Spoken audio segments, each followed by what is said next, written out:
How's everybody doing? All good? No. How's everybody doing? Yeah. Okay, great. Tough crowd. So I'm Marc Worth. I'm the chairman, founder, and CEO of Stylus Media Group. Those of you who don't know, we provide research and advisory service for lots of different industries. I'm honored to have such prestigious guests on stage with me. I'm going to leave it to them to introduce themselves, and I've got loads of questions that my team of stylists have prepared because they know that I don't know anything about this subject. Guys, why don't we start here? Okay, I'm Brant, McLean. I run the commercial group for Buzzfeed here in Europe. Hi, I'm Christy Garrett. I oversee digital video, social media, and now audio for CNBC International on the editorial side. Hi, I'm James Hunt, and I look after our international creative marketing solutions for CNN. Hi, I'm Kate Ward. I head up the international business for Refinery29. Hi everybody, I'm Alex Bailey. I'm the partnerships director for Playbuzz, which is a storytelling platform. Right, thanks everybody. So as I say, welcome to our panel discussion, which is on non-stop digital distraction. We're going to discuss how to cut through digital noise and to ensure that your content is resonating in the right way with the right people. Going to start off with Christy. Okay? So with so much digital content out there, how do you make sure that consumers are engaging with your content? Is less more? Tell us the secret. Yeah, definitely. So we made a strategic decision nearly 2 years ago that was a bit controversial at the time, and that was to dial way back. At the time, we were producing multiple pieces of original digital video content per day. And actually, we said, you know what? With the resources we have, let's pull way back, create content a few times a week, but let's make sure it's excellent premium content. And with that, we developed a very distinctive look and feel. We developed a cast of characters, something that our television predecessors have done really well. And through that, we've been able to multiply the number of views we were getting, our watch time, as well as growth along our social and video platforms. So it was a scary move at the time, but it's obviously paid off really well. Interesting. Brant, sorry, do you have any? That's all right. No one knows his name in Britain, so it's tough. We kind of look at things as obviously you have to create content that people care about, so that it actually can cut through. Everything is around or hinges around like human connection as a whole. So for us, it's really like figuring out how do you measure that and why is it important to you. So one of the things we do is we kind of measure the one-to-one connection, and we do that by sharing. So we look at share signals as the kind of the cleanest metric for us to understand that a piece of media matters most to a person enough to where they'd actually want to share it out. And that's given us kind of the ability to understand 3 pillars of content creation. And that's emotive content, identity-based content, and utility-based content. And we utilize those to actually build not only specific pieces of content, but also like our media brands like Tasty or Goodful or Nifty or Bring Me. And that's kind of how we've grown globally. Cool. James, do you want to add to that? Similar lines, really. I mean, I think on our side, I think probably the 2 main trends that we've been focusing on over the last couple of years. First, I think, is understanding that many of our consumers are consuming content off platform, as we call it, so not on CNN owned and operated platforms, and making sure that we're servicing that audience where they're finding it, where they're finding the content. So that's an increasing kind of editorial focus. On the commercial side, we're trying to build tools internally that allow us to be much more targeted with that content across both our own first-party data, audience data that we obviously own and operate across both CNN and Turner, but also into social, and that's been a big focus for us. Mm-hmm. Kate? I think at Refinery we're talking to a very specific audience of young women. So we really think about cutting through the noise. I think primarily it's our brand. It's what we stand for, of representing and progressing young women. I think we're offering something different to traditional media, and I think the strength and the trust with which that brand is held, it is the primary causal relationship with our audience. I think when you go deeper than that, what we're really able to do is to marry what we think of as heart and science. So using data both to understand what are the stories, subject matters that our audience are most interested in, but also thinking about distribution. Where is that story best placed to live? Whether it's our amazing email product, or Snapchat, or on Instagram, or as a long-form piece of video. So we're really thinking about that relationship of each content living on its own merits. I think just one point as well that I think is worth raising that's interesting. At Refinery, we have a very distinctive visual style. 77% of our audience say they can pick us out of a lineup. So it's not just about what it is, it's how it looks, how that stands out when you're scrolling through content. So it's really building a holistic picture of both our audience, the story, and then where it lives. How big is the Refinery29 customer base? We're reaching 500 million women a month. How many, sorry? 500 million 500. across all our channels. And how have you grown? And that's in what period of time? Very short period? Well, we were founded actually over 12 years ago in Right. New York, so it's grown over some period of time. And I think that length of time has been really important in deepening the engagement that we're able to have and proving out concepts again and again, and using that experience of growing franchises and brands under the Refinery umbrella has been really instrumental to that. Right, okay. Alex, do you want to add anything to this? Sure. So I guess when we're looking at content, we're kind of we're always checking back to the two fundamentals of the fact that people are, I guess, inherently there's a certain level of narcissism and nosiness about everybody. So the kind of content we create is it's engaging native content. So it could be long form or it could be short and snackable. And in everything we build, there's always an emphasis on personalization. So whether that be a diagnostic type item where you're finding out which character from Orange is the New Black you are, or which mobile phone contract is best for you, if you're asking people to find out something interesting about themselves, that's something that could be shareable or something that's useful, you're going to get a far more in-depth level of engagement. So I guess everything we create, in terms of Playbuzz, it's not a passive experience. Playbuzz is very much a tangible offering. So it's something that you play with as you go. You don't watch it or read it, you actually do it. So you could, for example, offer your opinion in a poll. You may take a diagnostic item to find out something about yourself or which brand you're best aligned with. And I think in that regard, the messaging just lands deeper. And for the user, when you're taking that away, if you found out which character from Game of Thrones you are, for example, you're getting that little mini reward that people absolutely love. And that's why I say that kind of personalization is so important. And that's what we really emphasize in everything we create, that there's something taken away at the end. Right, thank you. Which character were you? I was Daenerys. Good one. Okay, where should we go now? Let's go to the whole panel, actually. So tell me, in your opinion, what are the biggest barriers to connecting with your audience, and how do you actually overcome it? So again, let's go in the same order, shall we? Oh, you wanted to me? Oh, Yeah, sorry. why not? Sorry. It's a little loud and Biggest distracting. challenges. Can you guys hear us okay?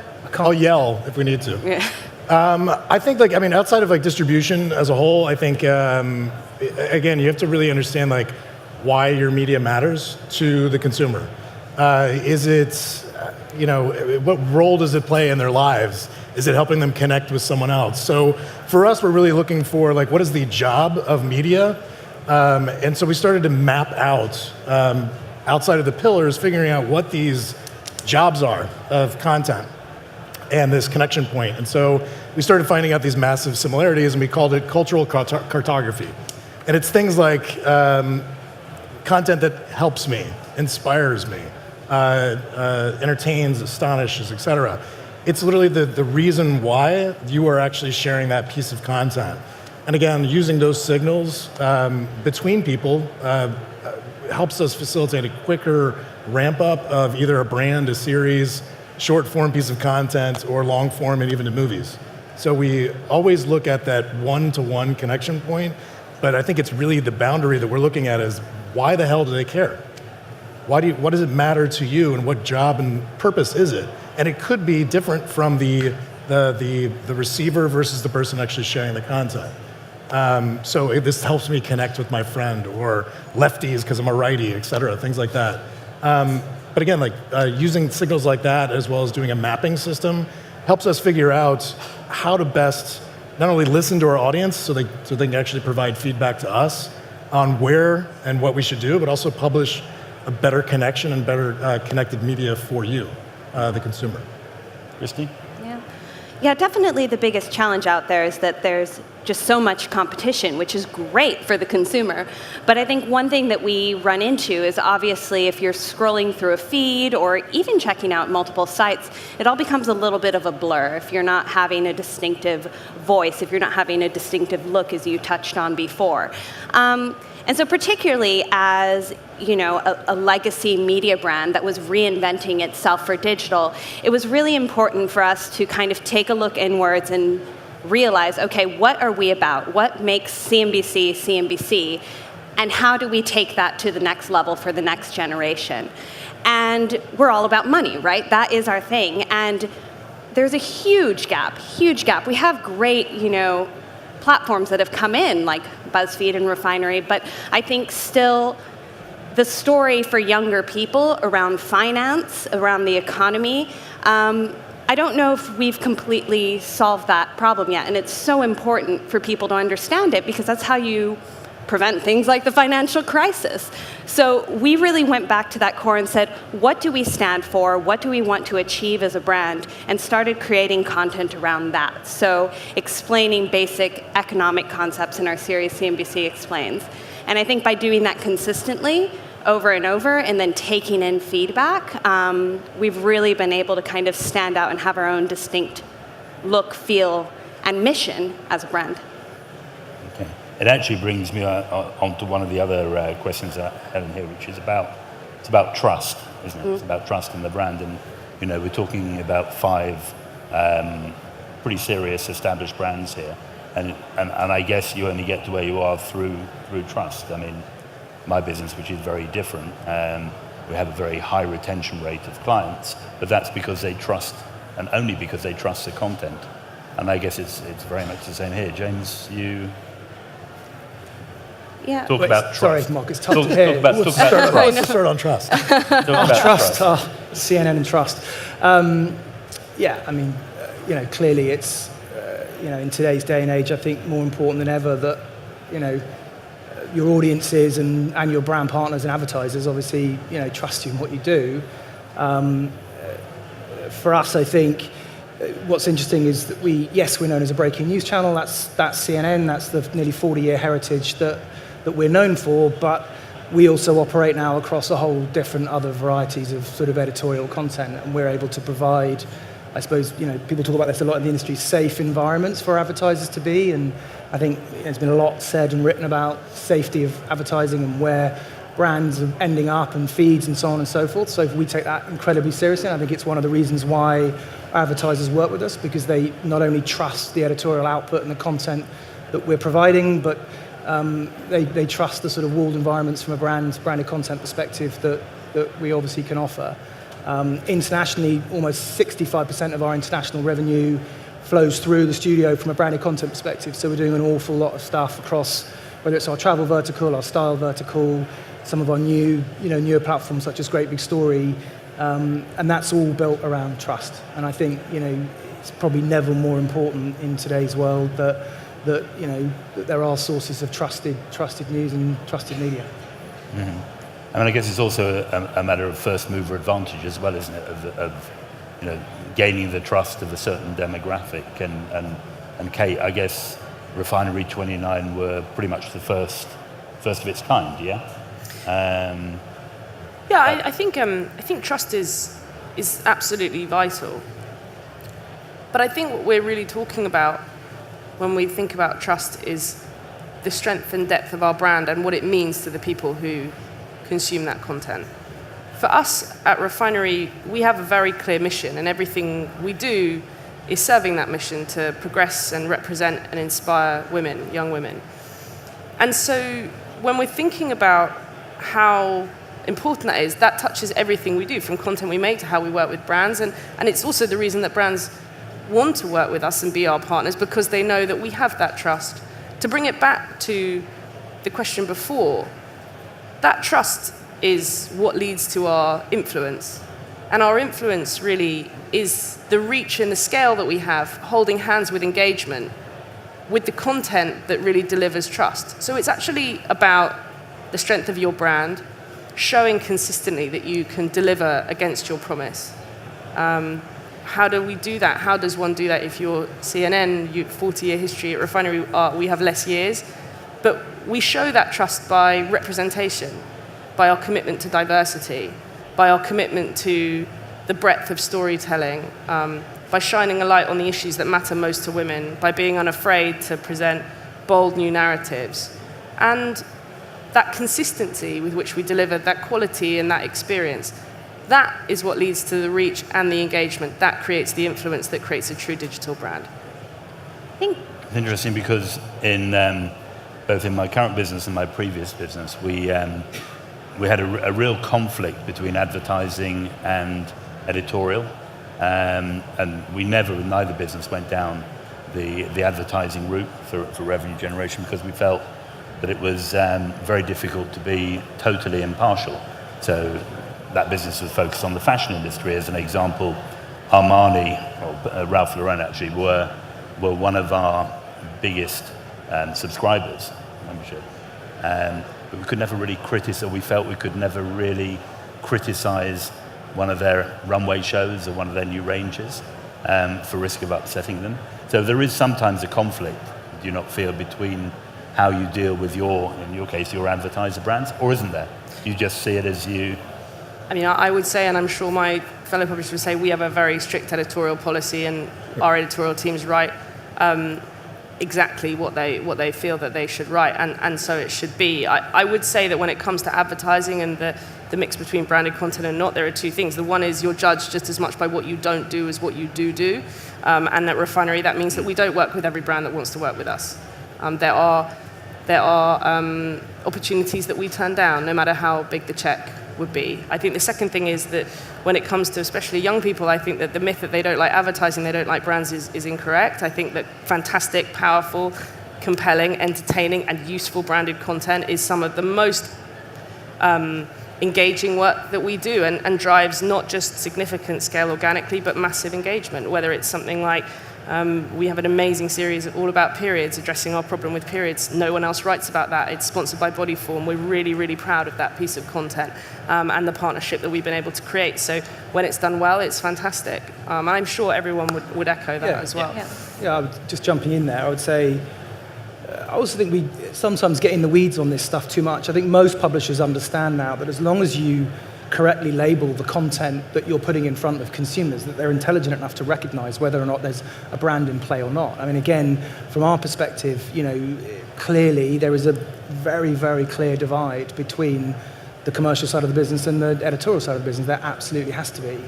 But to Kate's point, I think we all remember incredibly powerful pieces of content that brands have been involved with, and I think the challenge for the industry is actually making good content and quality content rather than the proliferation, which I think is what we've seen over the last few years, where there is too much out there that just I don't think holds up to the standards that consumers and audiences want. And that is the only way of gaining the trust and maintaining the trust of your... So I think, and that's incumbent upon us all, I think, within the publishing industry and working with agency partners and brands and so on, to make sure that you are, making stuff that's the best that it can be, and I think then audiences are happy to engage with it.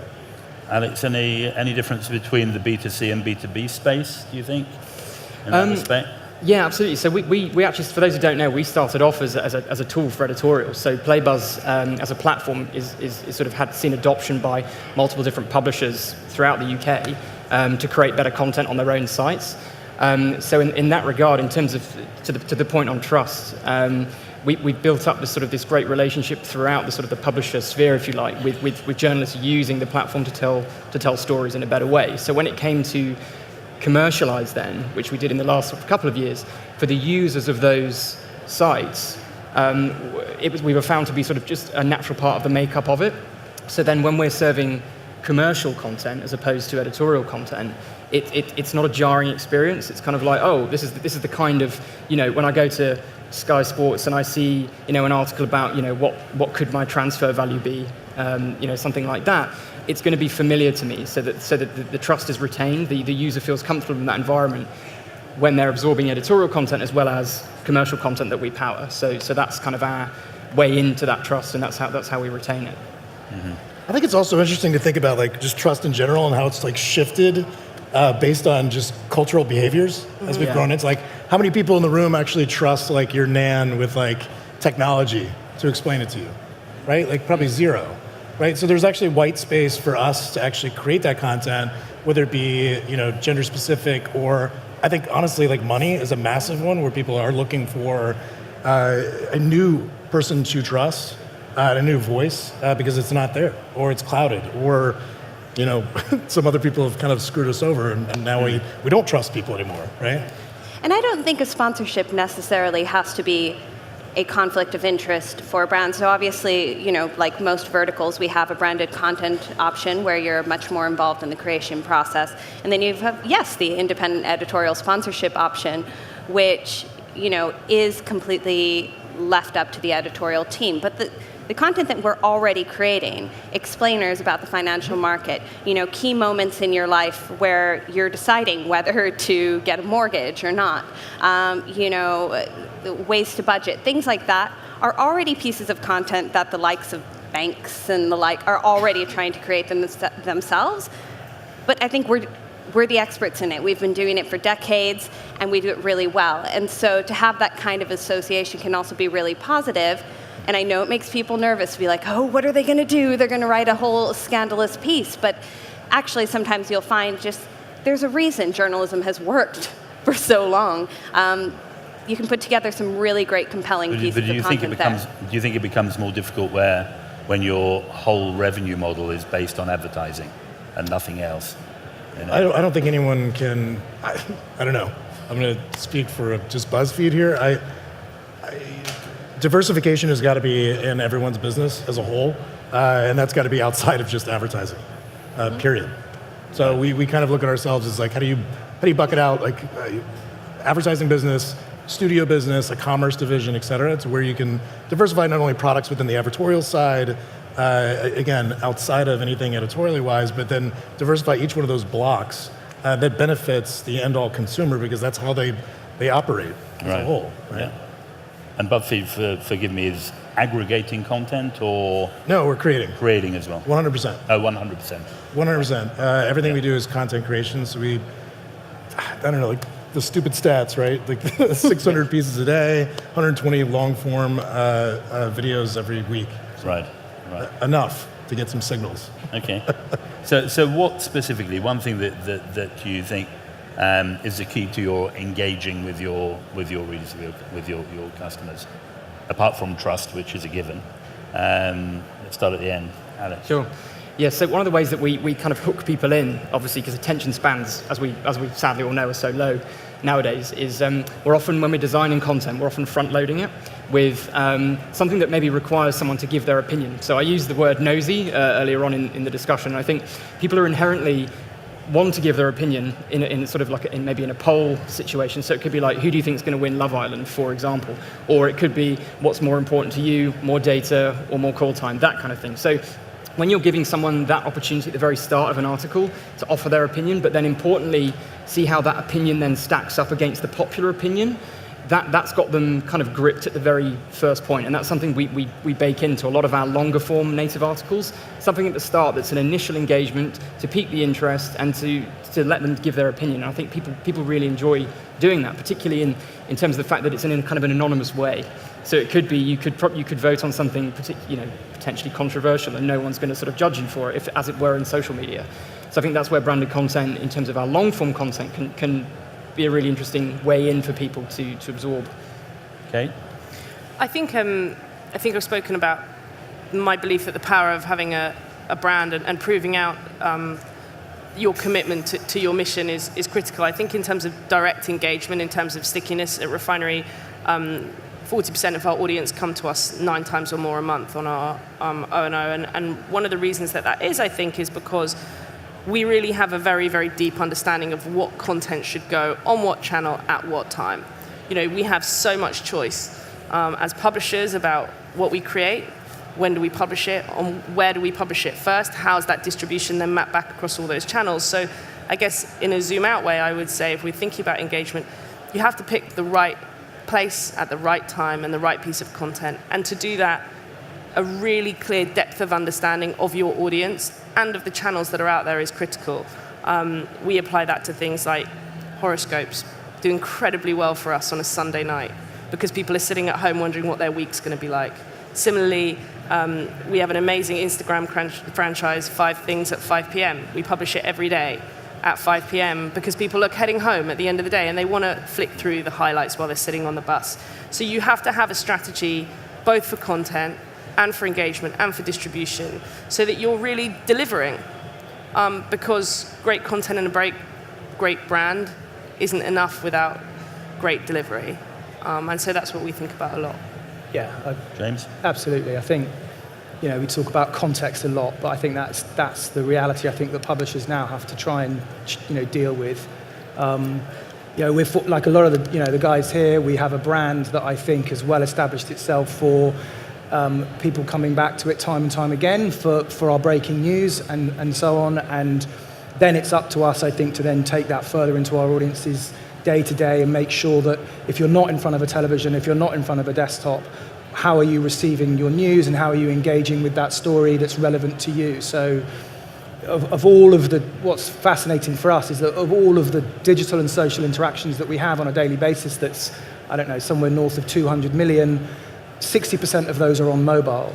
And so a lot of our time and thought now is going into serving content to our audiences on mobile that's got nothing to do with probably the perception of CNN around the world, which is of a news channel that's on television. So, that's a huge focus for us. And I think not only that, what I started at the beginning as well, in terms of huge numbers of people are now engaging with CNN content, not on owned and operated CNN channels and platforms. So yes, there's a television, yes, there's a desktop, there's the mobile app and everything else, but we know that our content is also being hugely engaged solely by people just on Apple News or just on Alexa now that we've started working with Amazon, or just online in Asia, or just on Facebook. So the importance that we put on making sure that people can see the content in the right place at the right time during their day, at the place that they want to see it, is a huge focus for us. I think it also depends on how you define engagement. There's a lot of definitions that are out there. One way that we define engagement is just actually listening and responding to our audience. So through CNBC Explains, we actually now have people, we take in requests for future explainers. We have a giant spreadsheet where we're seeing which ones are being requested the most, and we're actually developing these explainers at the request of our audience. So for example, next week we have a piece on the US debt. Does it matter? And that has been requested dozens of times, right? Everyone's really obsessed with the debt. And so we're actually going out and taking that engagement and acting on it, which I think is something that's really powerful. And we've seen that through another way that we like to define engagement, which is watch time. Yes, it's easy for people to say they're getting lots and lots of views, but what we're finding is people are actually really watching that content. And so once again, if we're looking at CNBC Explains, because we've been taking so many of those engagements on board, we're finding that the average viewer retention on that is 70%, which is really, really powerful and rare in today's day and age where there's so much digital distraction. Ron? I mean, where do we find engagement, or like how do you define it? Well, how define engagement? I think Kate said it best. Sorry, I just don't want to reiterate so much. It's going to be different per platform, per audience, and the message. And the thing is, BuzzFeed, Playbuzz, Refinery29, I guess all started off life as digital businesses, digital platforms. And I guess CNBC, CNN, did you find was it a struggle getting, because traditional publishers have found it particularly difficult to move, and very few have succeeded moving from hard copy, traditional print to online. I don't think any of them that I know of are actually making any money by doing so. presumably similar problems, similar barriers existed with CNN and with CNBC. Would you agree with that, or? I mean, I think there are a few things that I've had to deal with, which just involves, training up an entire newsroom of multiple skill sets to be digitally fluent. And what's really exciting is we are getting there. We are having people who can write an article, they can present for a digital video, but then they can also go on air. But that, yes, that takes time. But I think one of the big advantages we do have, and we've seen, particularly, with the Facebook algorithm change recently this year, is that trust, we're going back to that trust, is essential. And that's one thing that we do have that works really well for us, is people know and trust the brand. I'm not saying all digital publishers do not have that trust, but there's certainly a lot that did not. And so that's something that, there's those flaws. You have to play a little bit of catch up, but we've also brought in a lot of really smart digital natives that are creating really compelling content. Mm-hmm. Okay. Well, I'm looking at the clock. We've got 5 minutes, so I'm going to ask each of you, what is your number one piece of advice for creating engaging content? Who wants to go first? Great. So I think for us, it's absolutely making it personal. The person has got to feel like they're really involved and they're taking something away. So something that is revealing something about themselves, they're learning something, something that's useful, something that's entertaining. And something also, a lot of the stuff we're building now is with an idea that you would share it with your friends. So if you find out something about yourself, or if you find out something useful, like, when we work with the government, for example, people might find out what their rights are with paternity leave or something like that, based on taking a certain diagnostic. So something like that speaks to the person and lets them receive a personal outcome, having involved themselves in the content, I think is my best advice, definitely. So personalisation. Absolutely, yeah. Brant, do you want to go next on this one? Sure.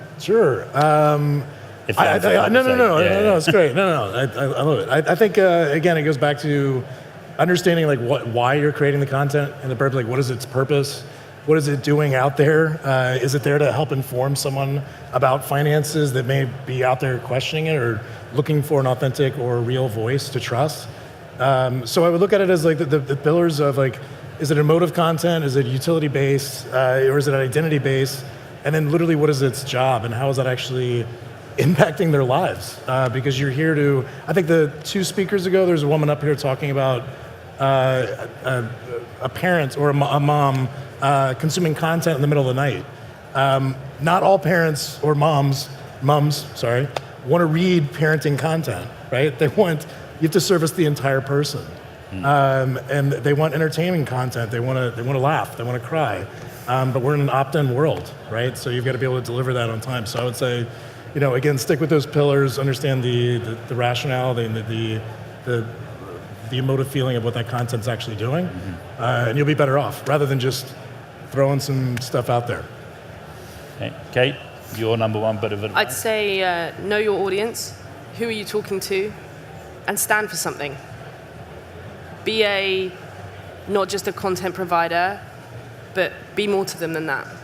Be a community, be a place of exchange, and mean something. I think that's my advice. James? Yeah, I would say, I think, the number of conversations that we still have with clients that try and fit advertising into, say, native placements or into a branded content piece, I think being credible about what you're doing in that particular ad unit, whatever it is most important. Or people will just turn off if they're served something that's inappropriate for that particular time. And we spend a lot of time talking to our client partners and our agency partners about how do we, be true to the editorial side of the business, so make something that is credible and relevant to those audiences. And, if you follow those, hopefully you work with enough partners that understand that and buy into that. And I think that's when you can do really interesting, powerful stuff. Mm-hmm. And Chrissy, final word? Oh gosh, no pressure. For us, our audience's time is precious. We know that they are busy. We know that they have big career ambitions. or entrepreneurial ambitions. And one of my worst nightmares is to see a comment below a piece of our content that says, well, that just wasted the last 5 minutes of my life. I don't want to be that. I want someone to always walk away and say, that added a bit of value to my life. That made me smarter. That gave me something to discuss with my friend at a dinner party. And I think that's really, really crucial. Don't waste your audience's time. I'm sorry I made that comment. It was you! It's the reveal. It's the reveal. I'll just throw in at the end there, and I'm sure I speak on behalf of all of us. It's all ultimately, our ultimate aim is to try and make our products a must-have rather than a nice-to-have, and something that our consumers, our customers, just feel like they can't do without. It's easier said than done, but I guess that's got to be the ultimate goal, right? Sure. Great, guys. Thank you very much. Thank you. Thank you. It's been a pleasure.